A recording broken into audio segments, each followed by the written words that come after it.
Congress government నాకు ఏమి ఇచ్చిందంటే నా ఇల్లు కూలగొడుతుందా? నా ఇల్లు కూలగొట్టి నువ్వు ఇక్కడ మూసి సుందరీకరణ చేసుకోమంటే గత ప్రభుత్వం కేసీఆర్ గవర్నమెంట్ చేసుకోలేదా మూసి సుందరీకరణ? ఈ గవర్నమెంట్ వచ్చి నా ఇల్లు కూలగొడతా అంటుంది. ఎందుకు కూలగొడుతుంది అన్న? నేను పట్టాలు తెచ్చుకున్నా.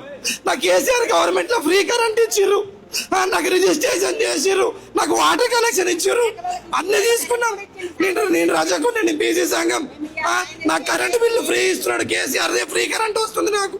అది కూడా చెప్పిన, లేదు నువ్వు ఇక్కడ ఉంటావా లేదా నువ్వు అక్కడ డబల్ బెడ్రూమ్కి వెళ్ళిపోతావా, నువ్వు రెండు కాకపోతే నీ ఇల్లు కూలగొడతా అని చెప్పి నా వైఫ్ రూమ్ లో పనిచేసి నా భార్య 9 నెలల ప్రెగ్నెంట్ ఉంటే భయపడి నేను ఎక్కడో వీరింట్లోకి పేరైంటి వాళ్ళ కిరాయి ఇంట్లో పెట్టొచ్చి అప్పటికి కూడా చెప్తానే ఉన్నాం, సార్ మాకు అన్ని అనుమతులు ఉన్నాయి, లేదు మీరు వెళ్ళిపోవాల్సిందే, వెళ్ళిపోతారా లేదా అంటే నా ఇల్లు అన్న తీసుకోండి, నా ప్రాణం అన్న తీసుకోండి అని ఆ రోజు నేను ఒంటి మీద కిరోసిన్ పోసుకున్నా. మా కోడలు నిండు గర్భిణి అయినా బయట నిలబెట్టేసి మమ్మల్ని, నాకు గుండెదాడు ఉండే, నాకు పెళ్లి కావాల్సిన పిల్ల ఉంది, ఆ రేవంత్ రెడ్డి వచ్చి ఏం బాగు చేస్తుంది మాకు?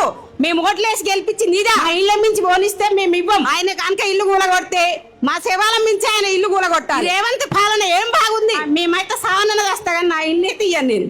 పదవి చేతిలో ఉందని ఏ దీప్తా చక్రం అవుతుంది అనుకుంటారు కానీ మళ్ళా డిపాజిట్ రాదు. ఎమ్మెల్యే కొడంగల్లు గల డిపాజిట్ కాదు, తొండలు కాదు. నీకు తొండలు ఏడుస్తాము, నీకు మెడల దండలు వేస్తాము, రెడీగా ఉన్నాం మేమేం వణికేటోళ్ళం కాదు. నీ మాటలకు ఏదో జనుకులు వేసేటోళ్ళం కాదు మేము.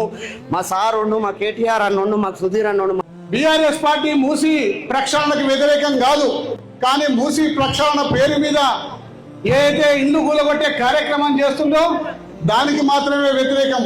మరి గతంలో కూడా మనకి ప్రియతమ ముఖ్యమంత్రి గారు కేసీఆర్ గారి ఆధ్వర్యంలోనే ఈ మూసి ప్రక్షాళన కార్యక్రమం స్టార్ట్ అయ్యింది.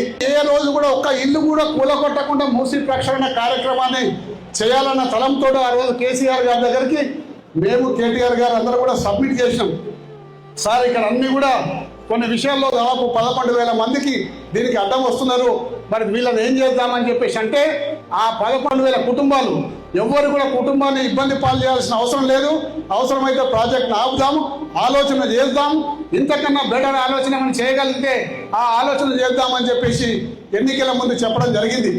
అప్పటికే ఎన్నికల నగారా మోగింది, ఏ ఒక్క కుటుంబాన్ని కూడా డిస్టర్బ్ చేయొద్దని చెప్పేసి ఆ రోజు అనుకోవడం వల్ల మేము చేసిన కార్యక్రమంలో మూసీ నది ఒడ్డుకు నివసిస్తున్న ఏ ఒక్క కుటుంబం కూడా ఆ రోజు ఆందోళన పడలేదు, టెన్షన్ పడలేదు, గాబరా పడలేదు.